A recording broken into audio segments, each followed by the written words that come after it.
Hello students, welcome back to my channel. मैं माया प्राड़िया फिर एक नए वीडियो के साथ। आज हम बात करेंगे मानव जनन पार्ट 4 में युग्मक जनन की। युग्मक जनन में सिर्फ और सिर्फ शुक्र जनन या स्पर्मेटोजेनेसिस पे आज हमारा टॉपिक रहेगा। इस वीडियो में मैं स्पर्मेटोजेनेसिस को क्लियर करूंगी। तो गाइस, स्पर्मेटोजेनेसिस के बारे में आपको डिटेल पढ़ने से पहले ये देखना है कि स्त्रियों और पुरुषों में प्राथमिक लैंगिक ऑर्गन कौन से होते हैं, अंग कौन से होते हैं। जैसा कि पिछले वीडियो में मैंने आपको बताया था, पुरुष में वृषण होता है और स्त्रियों में होता है अंडाशय। पुरुष में वृषण होता है और स्त्रियों में होता है अंडाशय। वृषण में शुक्राणु का निर्माण होता है और अंडाशय में अंडाणु का निर्माण होता है और इस प्रोसेस को हम कहते हैं युग्मक जनन। क्या कहते हैं इस प्रोसेस को? युग्मक जनन कहते हैं।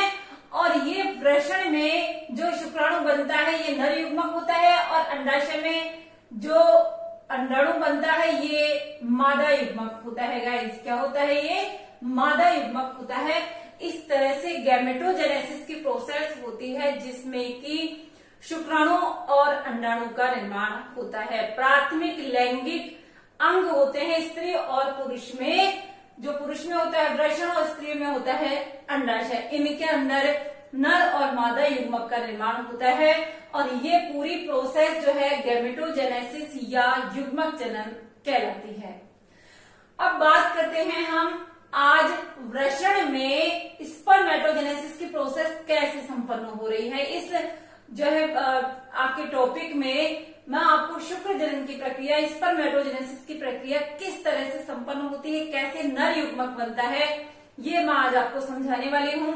तो वीडियो को लाइक और सब्सक्राइब अगर नहीं किया है तो गाइस कर दे, सब्सक्राइब जरूर करें, लाइक जरूर करें और देखते रहिए स्पर्मेटोजेनेसिस की प्रोसेस कहाँ संपन्न हो रही है। नर जन्म कोशिकाएं यानी शुक्राणु जन्म कोशिकाएं, ये शुक्र जन्म कोशिकाएं या नर जन्म कोशिकाएं शुक्राणु का निर्माण करती है। किसका निर्माण करती है? शुक्राणु का निर्माण करती है। ये जो शुक्राणु के निर्माण की प्रोसेस है ये कहलाती है स्पर्मेटोजेनेसिस। क्या कहलाती है? ये स्पर्मेटोजेनेसिस या शुक्र जनन कहलाती है। अब आप ये देखिए कि ये जो पुरुषों में प्रोसेस संपन्न होती है वो कौन सी एज में संपन्न होती है? इसका स्टार्टिंग होता है यौन आरंभ या किशोरावस्था। ये जो है किशोरावस्था के समय शुरू होती है। गाइस, बहुत सारे बॉडी में हार्मोनल चेंजेस भी होते हैं, वो भी मैं आपको इसी वीडियो में बताऊंगी कि किस तरह से जो है LH और FSH हार्मोन्स प्रोड्यूस होते हैं, किस तरह से स्पर्म का फॉर्मेशन हो रहा है, स्पर्म की स्ट्रक्चर कैसी है। किशोरावस्था के समय ये प्रोसेस चालू होती है। वृषण के अंदर सेमिनिफेरस ट्यूब्यूल्स पाई जाती है। कौन सी नलिकाएं पाई जाती है? शुक्र जनक नलिकाएं पाई जाती है जिनको हम सेमिनिफेरस ट्यूब्यूल्स कहते हैं। इनकी आउटर लेयर होती है ट्यूनिका प्रोप्रिया। गाइस, बहुत अच्छे से इसको समझना है। बाहर वाली लेयर होती है ट्यूनिका प्रोप्रिया और भीतर वाली जो भित्ति होती है, अंदर वाली जो भित्ति होती है, ये अंदर वाली भित्ति जिसको जर्मिनल एपिथेलियम कहते हैं, यहाँ पर स्पर्मेटोगोनिया या शुक्राणु जन उपस्थित होते हैं। गाइस, बहुत अच्छे से आपको समझना है कि ये जो शुक्र जनक नलिका है या सेमिनिफेरस ट्यूब्यूल्स है, इनकी भीतरी भित्ति पर शुक्राणु जन उपस्थित है जिसको हम स्पर्मेटोगोनिया भी कहते हैं। स्पर्मेटोगोनिया या शुक्राणु जन है ये 2n कंडीशन में है। 2n का मतलब है द्विगुणित कोशिकाएं होती है। बात समझ में आ रही है? द्विगुणित कोशिकाएं होती है स्पर्मेटोगोनिया या जो है शुक्राणुजन की। अब देखिए, स्पर्मेटोगोनिया या शुक्राणुजन की कोशिकाएं उपस्थित है भीतरी भित्ति में। इनके अलावा ट्यूनिका प्रोप्रिया आउटर लेयर, अंदर वाली भित्ति में शुक्राणुजन या स्पर्मेटोगोनिया, इन्हीं के साथ में कोशिकाएं होती है सर्टोली कोशिकाएं। कौन सी कोशिकाएं होती है? सर्टोली कोशिकाएं, ये भी उपस्थित होती है। इनका कार्य भी मैं आपको बताऊंगी कि सर्टोली कोशिकाएं क्या कार्य करती है। स्पर्मेटोगोनिया का कार्य होता है शुक्राणु का निर्माण करना, और सर्टोली कोशिकाएं इन्हीं के साथ में जो उपस्थित है, ये कोशिकाएं कार्य शुक्राणु को प्रोटेक्शन देने का कार्य या नरिश करने का कार्य करती है। सर्टोली कोशिकाएं जो शुक्रजनक नलिका की आरेखीय काट है, उसमें मैं आपको बताऊंगी कि किस तरह से आरेखीय काट में सर्टोली कोशिकाएं लास्ट में जब स्पर्मेटिड बन भी जाता है, तो ये शुक्राणु बनने के पहले वाली अवस्था होती है स्पर्मेटिड, ये जाकर के सर्टोली कोशिकाओं में एम्बेडेड हो जाता है, धस जाता है। तो सर्टोली कोशिकाओं का कार्य होता है पोषण देना, जो विकसित हो रहा शुक्राणु है उसको पोषण या प्रोटेक्शन या नरिश करने का कार्य सर्टोली कोशिकाओं का होता है। गाइस, अब यहाँ पर ध्यान दीजिए, भीतरी भित्ति में कौन सी कोशिकाएं उपस्थित है? स्पर्मेटोगोनिया। हम शुक्राणु जनन पे बात कर रहे हैं।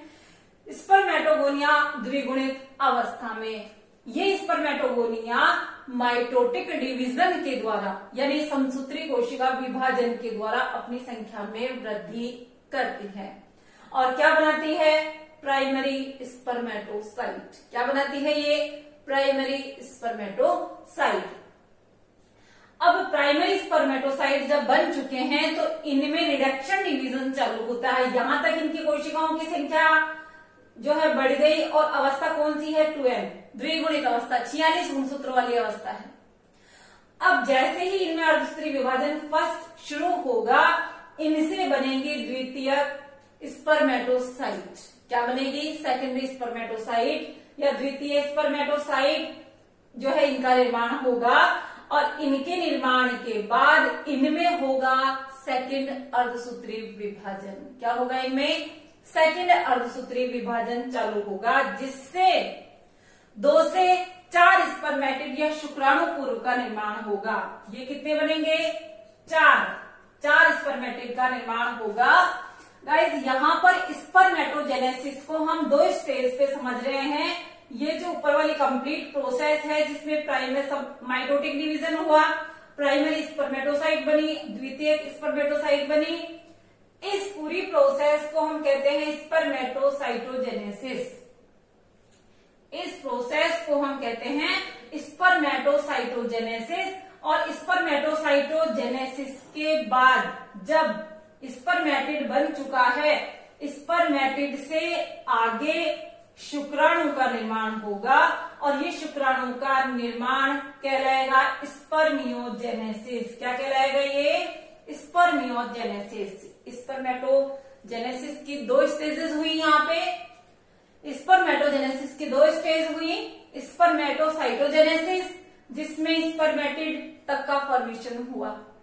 ये स्पर्मेटिड जब बन जाता है तो ये सर्टोली कोशिकाओं में जाकर के धस जाता है। वीर्य सेचन से पहले की अवस्था है। अब शुक्र जनक नलिकाओं में से जब वीर्य सेचन की अंतिम प्रोसेस आती है तो ये शुक्राणु के रूप में बाहर जो है निकलता है। इसके अंदर रूपांतरण होता है, ट्रांसफॉर्मेशन होता है, और इससे शुक्राणु का निर्माण होता है, और ये अवस्था कहलाती है स्पर्मियोजेनेसिस। क्या कहलाती है? स्पर्मियोजेनेसिस। तो आप इसको नोट डाउन कर लीजिए। इसी के साथ में इसका आरेखीय डायग्राम भी आप इसको देखिए कि ये पूरी जो प्रोसेस हो रही है किशोर अवस्था के समय, यौवनारंभ के समय, इसमें माइटोटिक डिवीजन हुआ, संख्या में वृद्धि हुई। संख्या में वृद्धि के बाद प्राइमरी स्पर्मेटोसाइट बने। प्राइमरी स्पर्मेटोसाइट में रिडक्शन डिवीजन होता है, अर्धसूत्री विभाजन होता है, और सेकेंडरी स्पर्मेटोसाइट बनते हैं। सेकेंडरी स्पर्मेटोसाइट बन गए। अब इनमें सेकेंड अर्धसूत्री विभाजन होगा और ये 4 स्पर्मेटिड या शुक्राणु पूर्व बनेंगे। इन शुक्राणु पूर्व से स्पर्म का या शुक्राणु का निर्माण होता है। इस तरह से द्विगुणित कोशिकाओं से अगुणित युग्मक का निर्माण होता है, जो कि स्पर्मेटोजेनेसिस की प्रोसेस के द्वारा कंप्लीट शुक्राणु का निर्माण हुआ। नर जन्म कोशिकाएं शुक्राणु जन्म कोशिकाओं के द्वारा शुक्राणु का निर्माण हुआ। यह प्रोसेस कहलाई स्पर्मेटोजेनेसिस। तो आप इस प्रोसेस को उम्मीद है कि बहुत अच्छे से समझ गए होंगे, ताकि मैं इसके बाद आपको शुक्राणु का जो नामांकित चित्र है कैसे आपको एग्जाम में बनाना है वो आपको समझना है। तो आप इसको नोट डाउन कर लीजिए ताकि शुक्राणु के स्ट्रक्चर में आपको समझ।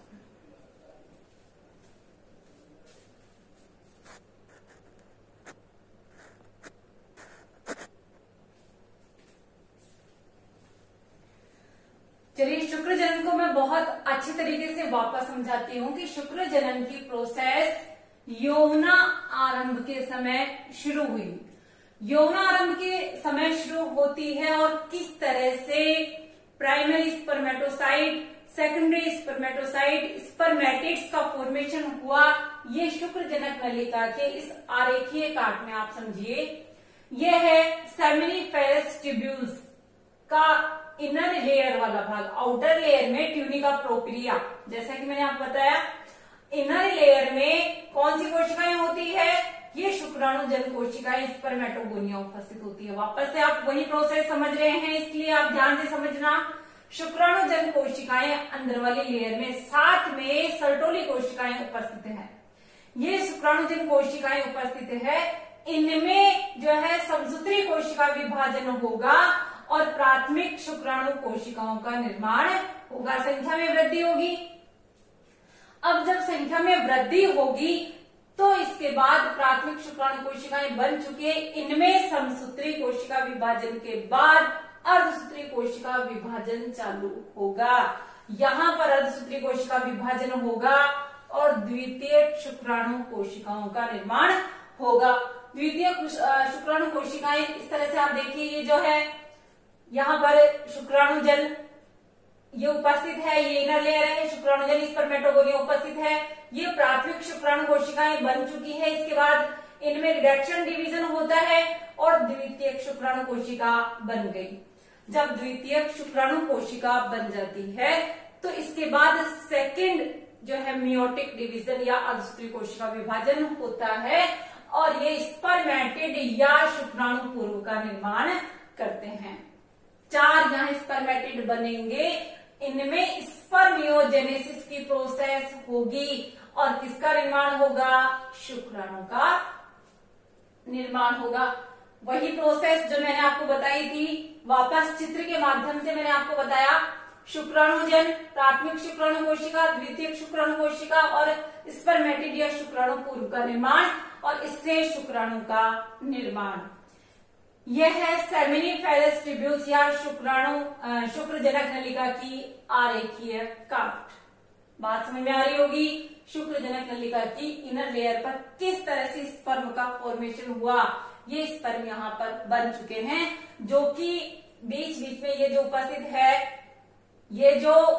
है सर्टोली कोशिकाएं, इसमें जाकर के ये एम्बेडेड हो जाता है और शुक्रजनक नलिका से वीर्य सेचन के समय ये बाहर निकलता है, जिसमें वृषण के जो कई सहायक नलिकाएं हैं वो सहयोग करती है वीर्य सेचन में, जो कि आप समझोगे। आप देखिए, आप सबसे पहले यहाँ पर शुक्राणु का निर्माण आपने समझा। इस दौरान गोनेडोट्रोपिन रिलीजिंग हार्मोन अपनी जो है सिक्रेशन में वृद्धि करता है। श्रवण जो है ज्यादा होता है गोनेडोट्रोपिन रिलीजिंग हार्मोन का, और जब इसका श्रवण ज्यादा होगा तो ये कहाँ वर्क करेगा, एंटीरियर पिट्यूटरी ग्लैंड पर कार्य करेगा।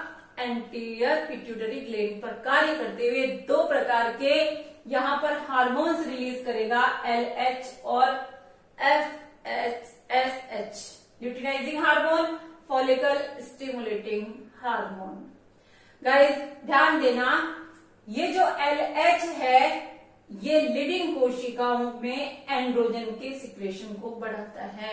एंड्रोजन के सिक्रेशन को ये बढ़ाएगा तो ये क्या कार्य करेगा, ये शुक्राणु जनन को उद्दीपित करेगा, स्पर्मेटोसाइट जेनेसिस को ये उद्दीपित करेगा, यानी कि स्पर्म फॉर्मेशन में ये सहयोग करेगा। एंड्रोजन लिविंग कोशिकाओं पर कार्य करते हुए एंड्रोजन का सिक्रेशन हुआ, शुक्राणु जनन को प्रेरित करता है, उद्दीपित करता है, और FSH सर्टोली कोशिकाओं पर कार्य करता है और ये भी जो है शुक्राणु जनन में सहयोग करते हैं किसी न किसी रूप में। अब बात आती है कि शुक्राणु की स्ट्रक्चर कैसी होती है। शुक्राणु के अंदर देखिए कौन कौन से रीजन होते हैं। शुक्राणु के स्ट्रक्चर में रीजन होता है हेड, नेक, मिडिल पीस और टेल रीजन, यानी पूंछ जिसको कहते हैं। जो हेड रीजन होता है, वैसे तो शुक्राणु की पूरी जो बॉडी होती है, पूरी जो काया होती है, वो एक प्लाज्मा झिल्ली के द्वारा आवृत होती है। प्लाज्मा झिल्ली से आवृत होती है, लेकिन जो हेड रीजन होता है इस हेड रीजन पर टोपीनुमा संरचना पाई जाती है जिसको कहते हैं एक्रोसोम। गाइस ध्यान देना, टोपीनुमा रीजन होता है एक्रोसोम शीर्ष पर, और ये एक्रोसोम क्या कार्य करता है, इस एक्रोसोम में एंजाइम्स भरे होते हैं जो फर्टिलाइजेशन के समय कार्य करते हैं। फर्टिलाइजेशन के समय जो है ये एंजाइम्स निषेचन में मदद करते हैं। मिडिल पीस में सूत्र कणिकाएं या माइटोकॉन्ड्रिया उपस्थित होते हैं जो कि टेल को या गति प्रदान शुक्राणु को जो मोटाइल कंडीशन में लाने का कार्य होता है, ये इस मिडिल पीस में पाई जाने वाली जो सूत्र कणिकाएं होती है, माइटोकॉन्ड्रिया होती है, उनका ही कार्य होता है। ये मोटाइल कंडीशन में इसको लाते हैं। टेल रीजन को मोटाइल कंडीशन जो शुक्राणु की बनती है टेल रीजन के द्वारा, वो इन सूत्र कणिकाओं के माध्यम से बनती है। तो स्ट्रक्चर आपने समझा शुक्राणु का, इसका मैं नामांकित चित्र भी आपको समझा रही हूँ, आप इसको नोट डाउन कर लीजिए कि इसके कौन कौन से मेन रीजन हैं।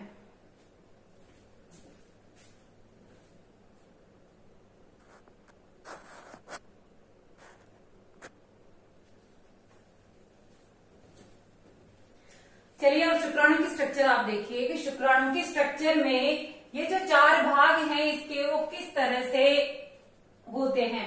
ये होता है हेड रीजन, शीर्ष भाग। इस शीर्ष भाग में ये जो है भाग केंद्रक युक्त गुणसूत्री पदार्थ इस भाग में होता है, और इसके ऊपर ये टोपीनुमा स्ट्रक्चर पाया जाता है। यह होता है एक्रोसोम जिसमें एंजाइम्स भरे होते हैं जो कि निषेचन में मदद करता है, अंडाणु के निषेचन में मदद करता है। इस पूरी बॉडी के ऊपर प्लाज्मा मेम्ब्रेन पाई जाती है, जीव द्रव्य कला द्वारा यह आवृत होता है। ये शुक्राणु का शीर्ष भाग है। इसके बाद ये नेक रीजन होता है, ग्रीवा वाला रीजन होता है। इसके जस्ट आगे मिडिल पीस या मध्य खंड उपस्थित है।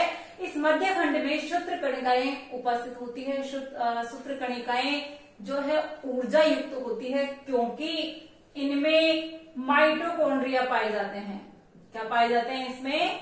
माइटोकॉन्ड्रिया उपस्थित होते हैं, इसीलिए ये ऊर्जावान कंडीशन में होती है गति प्रदान करने के लिए। और ये इसका टेल रीजन होता है। इस तरह से ये शुक्राणु की कंप्लीट स्ट्रक्चर पाई जाती है जिसमें एक्रोसोम टोपीनुमा स्ट्रक्चर शीर्ष में उपस्थित होता है जो कि एंजाइम युक्त होता है, अंडाणु के निषेचन में मदद करता है। ये तो हुई स्ट्रक्चर, आपको बिल्कुल नोट डाउन कर लेनी है, इसका नामांकित चित्र आपको बनाना सीखना है।